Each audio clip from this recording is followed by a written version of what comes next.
Coming up on HTV, a debate about crime and punishment in Springfield after a city ordinance tries to change marijuana laws. See how a trip to Africa changed some local teens.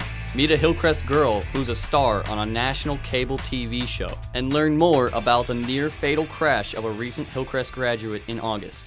All of that and more on the 201st edition of HTV Magazine. Here are your anchors, Savannah Steffen and Caleb Boston. Welcome to the 24th year of HTV Magazine from Hillcrest. We begin with a city ordinance that stirred up a lot of debate the past few months here in Springfield. It would have replaced jail time with a fine for those caught carrying small amounts of marijuana. As I found out, there was plenty of passion on both sides of the issue. Personally, I think the only way they're going to stop that type of crime is jail them. And this is exactly what the current marijuana laws provide. Jail time. At least it's a possibility. An ordinance passed by the Springfield City Council a few weeks ago sought to change the punishment from a jail sentence to a fine.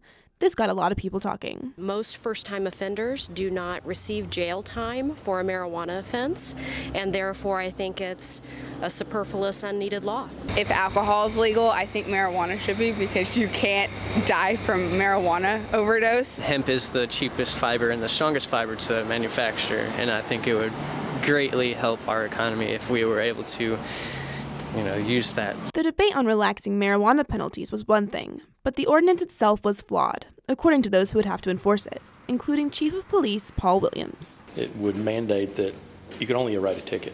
You could never take someone to jail. And state law, federal law, both mandate that possession of marijuana is illegal and jail is a possibility. So at the City Council meeting on September 24th, the ordinance was reconsidered. And we're not legalizing it, and every law-abiding citizen isn't going to run out and start smoking pot and failing on a drug test. I think it needs to be on a state level. I think it's bad public policy to have 42 separate individual little policies around. Outside City Hall, demonstrators showed their support for the measure. But back inside, by a 7-2 vote, the council voted it down. It won't be going into effect, and it won't appear on the November ballot, as some had hoped. This doesn't mean the issue is dead. Oh, no, it's going to continue to move. If you mean by our city council, if you mean by the exact people who are inside or who were inside earlier, maybe not. Maybe not. Maybe some new city councilmen are in order. Supporters of the ordinance say they'll be back with another proposal in a few months. We'll keep you posted. Now we have a story of a Hillcrest junior who is a bit of a celebrity. Zane Williams brings us this profile of Jordan Adams. As you'll see, she spends a lot of quality time outdoors. Bass Pro Shops Next Generation starts now. This is The Next Generation, a weekly show on the Outdoor Channel. It's shown all over the country, and one of its hosts attends Hillcrest. Jordan Adams has a passion for the outdoors. I like watching the expressions on people's faces when I say I've killed 8 deer, and they kind of look at me a little funny because I'm a girl, for one, and they don't think that I do like TV shows on it and everything and have a big passion for it, so it's fun to watch the people's expressions. Boy, you just about got that. Jerry Martin is the captain of the Redhead Pro hunting team, and he has worked with Jordan several times on the show. She's got a real bubbly personality, and you could tell when I first met her that she was so interested. Her eyes would just light up when she started talking about deer hunting and fishing and so forth. I could tell that she was real excited about the outdoors. But what if you are bitten? How harmful is the venom? The show puts her in all sorts of outdoor situations. She had never done any kind of broadcasting until she started on The Next Generation. I had never been in front of a camera before, so when they showed up with this big honking camera and they were like, here, talk to it, and I thought they were a little insane. Hey, we're here. And it's kind of insane how quickly she has taken to being one of the on-camera stars of the show. Come on. Some people say I'm a natural in front of the camera. I don't know if I talk a different way or do what, but they seem to like it, and I can read from a script and just come out and say it, and I put so much detail into a story that it really clicks with the camera, and they eat it up. They love it. School is still a priority, not just with Jordan, but with the Bass Pro production team. If I have a big exam that day, they'll say, okay, we'll leave after school. And then if I have a tournament like I do tomorrow, they'll say, we'll work around it and we'll go Sunday. She makes public appearances for Bass Pro, representing the show and promoting outdoor sports for young people. Jordan is a bit of a celebrity, and she's enjoying the ride, but tries to keep it all in perspective. And I'll sign autographs and do all this stuff, and So there are moments when I do feel like a celebrity, and then there's some moments where I'm just like, I'm just a normal teenager, just living a life that some people wish they had and some people don't really care if they ever get a chance to do. But I'm loving it. And with HTV Magazine, I'm Zane Williams reporting. Just the perfect way to end my youth season for turkey. Now it's time for the HTV Special Assignment, our series of in-depth stories about topics such as the one we cover next. Each year, over 4,000 people die in motorcycle crashes in the United States. Kaylee Pryor has the story of a recent Hillcrest graduate whose need for speed almost cost him everything. Yep, there we go. Typical crotch rock, a guy speeding, hit a curb, go figure. It's like, really? This is our friend on the ground you're talking about. Four guys who shared a love of adrenaline decided to take a night out on the town. Little did they know it would take a turn for the worse. It happened here at Kansas and Grand, where 19-year-old Jeremy Edwards tried to take it a step further by maxing out at 140 miles an hour. He got himself into a horrific bike accident. Something happened to Jeremy's bike and it kind of wobbled and went right, and then when he went to pull back left, it was when he hit the right turn median. I saw his bike hit the thing and then it flipped like this way, and then it turned and started going the other way. And I don't even know when he flew off the bike or like how he went, because his bikes had those red lights underneath them, and then his headlights were both on. So I just saw lights and sparks. No one knew the severity of Jeremy's condition when they heard about the accident, especially his twin brother Jesse. I just thought it was like a broke arm or road rash or something, and then I get there and he flatlined twice. We were going fast. I've seen people or heard of people get killed from going like 40 and hitting stuff. We were going 90. It was like an hour ago we were all having fun, and now Jeremy might not make it through the night. He was unrecognizable. It was horrible. After what felt like centuries of waiting, doctors finally came out and told the family what was wrong with Jeremy. They knew he had a broken femur, broken spine, and he's paralyzed from the chest down at the T4 vertebrae. His ankle was broke, both of them. His elbow's cracked and his shoulder is broke. It was just hanging on by muscle. After a month of silently fighting for his life, Jeremy was finally able to speak for the first time after getting his tracheotomy. Nurses conducted a cognitive test which checks his memory. What's your age? 19. When's your birthday? My mom's. Yeah. But when's your birthday? 19th of August. Okay, great. What year were you born? October 1992. Awesome. Do you know where you are today? Yeah. Where? Mercy.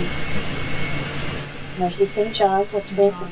What town? Springfield. Why are you in the hospital? Because I was on a motorcycle. While Jeremy strives to get better, others continue to rally together in effort to raise money. So far, we've had McAllister's Deli. They put on a fundraiser for us. Pizza Inn. We sold shirts, bracelets. We've had a silicone bracelet, a hemp bracelet. Marla McDarris has sold a t-shirt based on the hemp bracelet with the beads on them. Every penny of the money that we make is for Jeremy. I told him, you know, we raised you some money, and he's like, what's it for? And I was like, for you. The tragic crash that almost cost Jeremy his life on August 11th has had a lasting impact on those around him. Don't think that just because everything's good right now that something bad can't happen, because that's the way we're all thinking. And Jeremy's doing a lot better now, but he still isn't at 100% yet. They're not really sure if he ever will be. For HTV Magazine, I'm Kaylee Pryor reporting.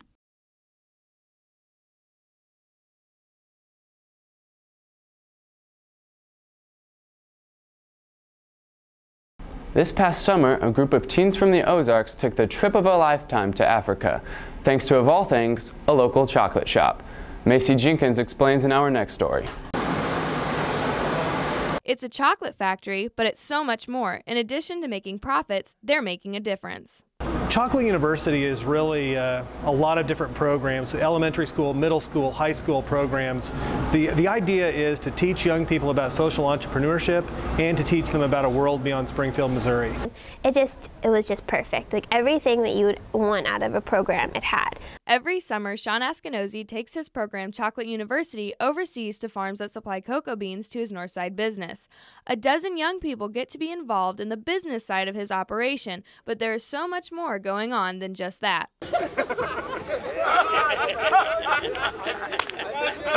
The trip started out with a rigorous interview process. The students then had the task of choosing a cocoa farm to work with in Tanzania. So that was really cool that the students got to be a part of picking out Tanzania, and then they got to go with us to Tanzania to meet the farmer group that they helped pick out, and also they got to do some community service projects while they were there.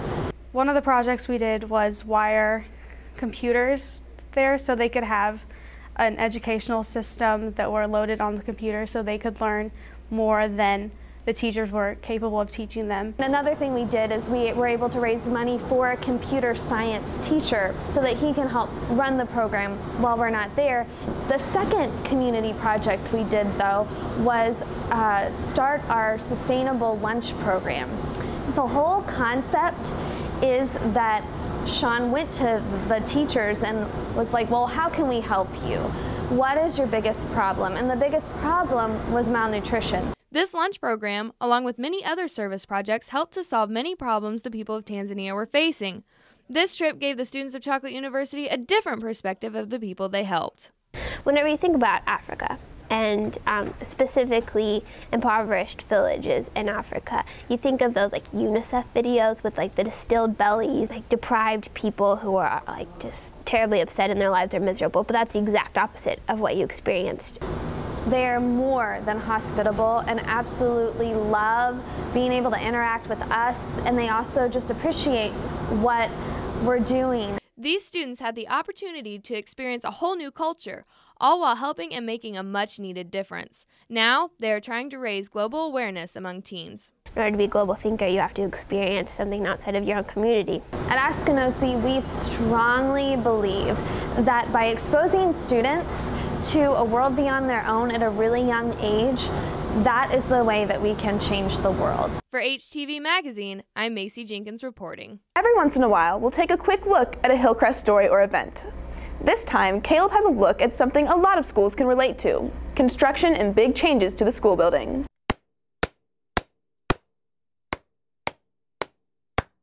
Hillcrest students returned to a school that was more like a construction site this fall. The biggest and most visible project was the new kitchen and cafeteria. It's large enough to hold the entire student body. As soon as you arrive at Hillcrest, you can see another big addition, a new entrance with a new facade. Once inside the main hall, you can see new history classrooms under construction. Those are entering the final stage. Across from the hall, where the kitchen used to be, new foreign language classrooms and a lab are being built. Restrooms are also being renovated, and the new auditorium will have all new seating and a whole new sound system. It's all a part of what's happening here on the Hill in October 2012. We sent reporter Brianna Feemster on a short trip into the past. That's because we associate drive-in theaters with days gone by. But a few, like the one in Brianna's feature, are still hanging on.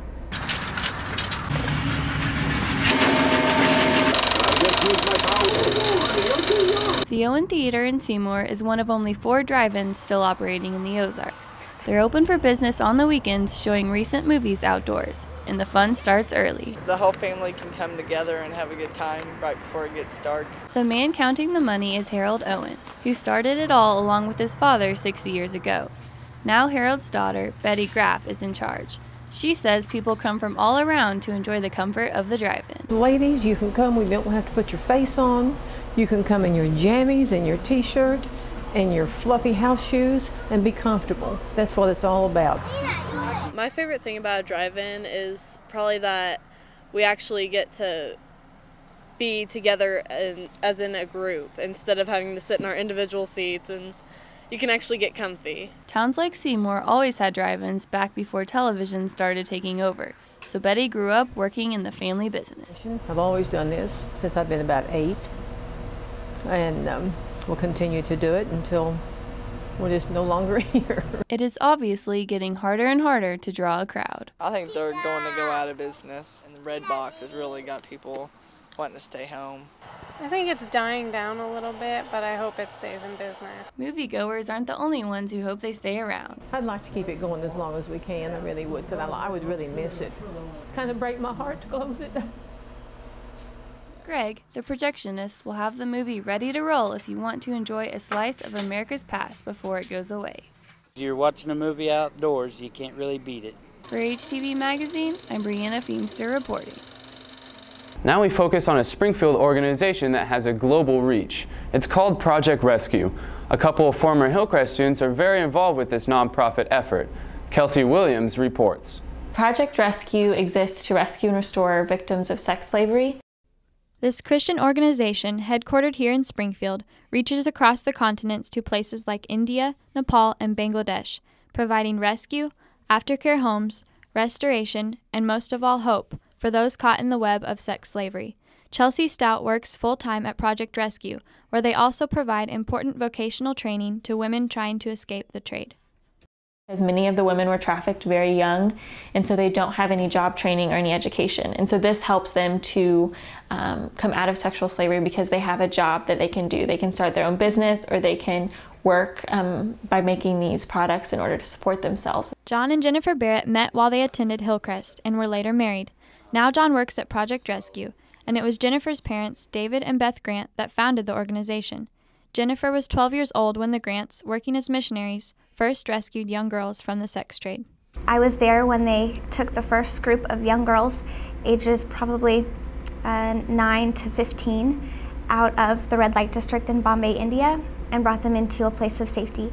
I was there and very young and naive, but I was able to see kind of the looks in their eyes and their faces, how horrible that their lives had been up until that point. While human trafficking is a huge problem in places like India, John says we need to be aware it's happening all over the United States as well. A lot of the places you look are especially like ports and crossroads and all that kind of stuff, so like Highway 44. A lot of times, you know, at certain truck stops, I mean, that's where a lot of girls will be trafficked in and out. And I mean, a lot of times you're hearing about it now because you're becoming more aware, but large events, Super Bowls, they're trafficked through the main highways in the U.S. to meet the demand. It's even become an issue here in our own backyard. It's definitely hit Springfield, Missouri, and you know, like I said before, the calls we get from women that are local, these aren't girls that are, you know, overseas. They're not girls from the big cities. These are girls saying, you know, I'm from Lebanon. According to the Project Rescue website, some of their strongest staff members are former prostitutes they helped liberate from the sex trade in the last decade. And Jennifer says she has witnessed firsthand the positive changes in the lives of the young women restored to a safer life. A new light that's come into their eyes and their faces look so much brighter, and I can just see the joy that's there, whereas you would originally see those girls and think there's no hope for them, they're just ruined for life, but that's not true. The Lord really does have something great for them, and through Project Rescue and all the amazing workers that we have working with us, those girls are able to develop their own unique talents and abilities, and to see that they do have something to look forward to. For HTV Magazine, I'm Kelsey Williams reporting. The news from the Middle East has been one violent scene after another in recent months, and one place making the news almost daily is Syria. But a Springfield business owner is actually planning to return there in a few weeks to get family members out. Ryan Lindsay has a story. At the popular Southside restaurant Riyadh, the customers have always been the focus of restaurant owner Riyadh Mattar's attention. In recent months, however, Riyadh's attention has been a world away with his family. When 2 months you can't hear anything from your mom or your brother, and you know the attack you hear on the TV in your town, that's really a nightmare. Riyadh's mother, sisters, and many other family members have lived in the small Middle Eastern country of Syria their entire lives. Riyadh himself was born in Syria, but it was no longer safe for him to live there due to his vocal criticism of the government. So at age 17, Riyadh fled for his life to America. My dad told me I have a big mouth. The big mouth over there means when you question, a lot of question about government, and September 13, I left Syria in 1982, and I never went back, and I told my family I will not go back again. More than 250,000 Syrians have been forced to flee their own country. However, recent events in Syria have forced Riyadh to reconsider the promise he made 30 years ago. Ever since March of 2011, Syria has been in turmoil. It all started as peaceful demonstrations supporting a more democratic Syria, but Syrian President Bashar al-Assad tried to use a violent military crackdown in an effort to silence the demonstrations. The situation quickly deteriorated into a state of civil war that has split the international community just as much as Syria and threatens to kill over 200,000 people, many of which Riyadh believes will be killed by government atrocities. This summer, my energy completely almost gone. My mind with my family and the Syrian kids, the one getting killed every day, and kind of like I call it summer from hell. Right now they're attacking hospitals all over Syria. They attack anywhere, any factory make bread, any bakery. They're attacking the installation to the water supplies. But when you start, 33% of the people getting killed as kids and women being raped on daily basis by the government, that's really can upset me, and that's why I really changed my promise, the one I promised I will not go back, to go back over there and check on my family. So after 30 years of exile, Riyadh will be leaving Springfield and returning all the way to Syria. Well, I'm going to go to try to get to Syria. The success to get there right now is getting really very slim to get there in Syria. It's going to be dangerous visit, and I'm praying to God I'll be back for Christmas over here. Riyadh plans on entering Syria illegally. Once he is inside, he will try to give support to the rebels and help his family escape from the country. I'm going to try to contact them. We're going to try to take some medicine to them. How and when, really I'm not going to be able to talk about it.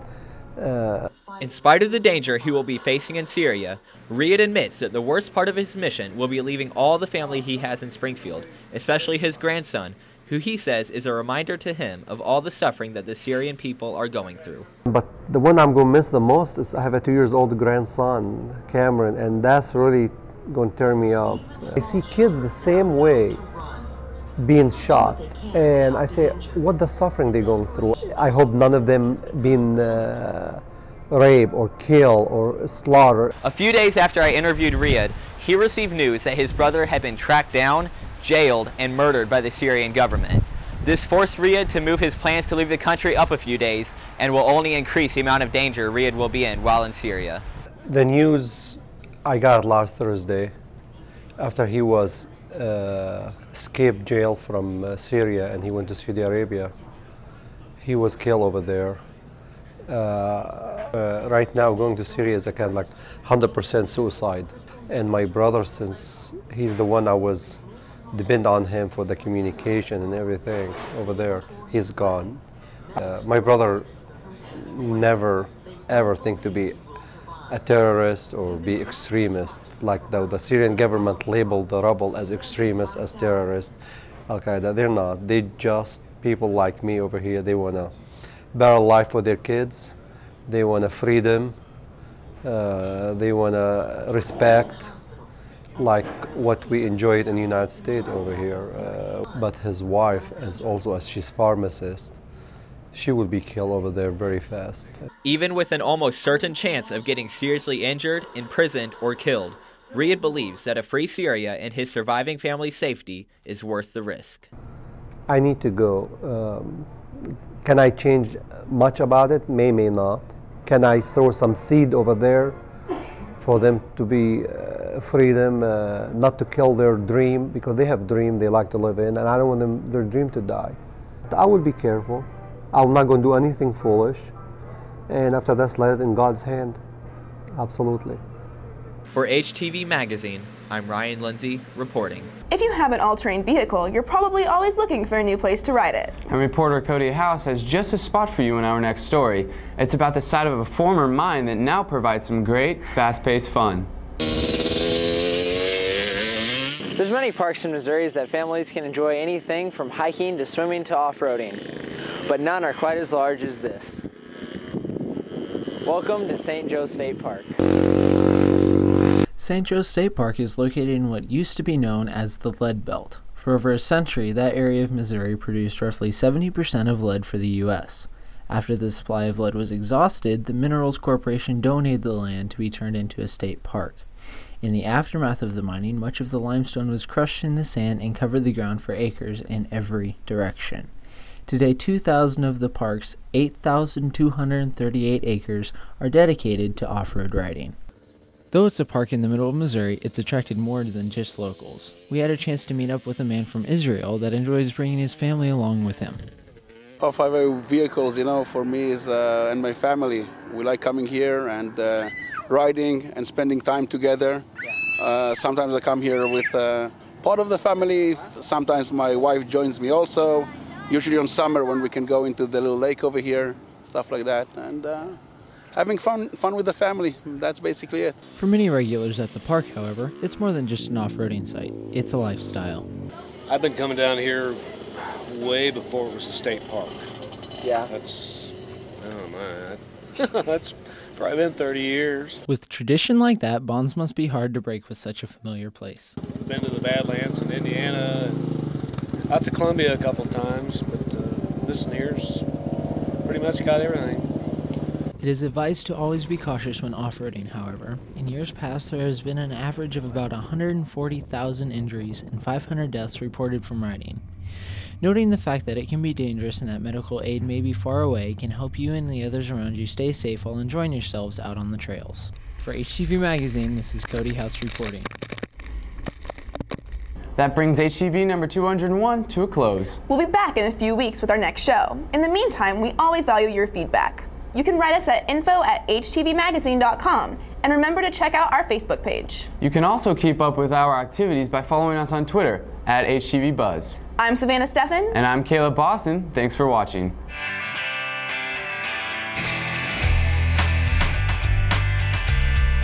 Shirts, bracelets, we've had a silicone bracelet.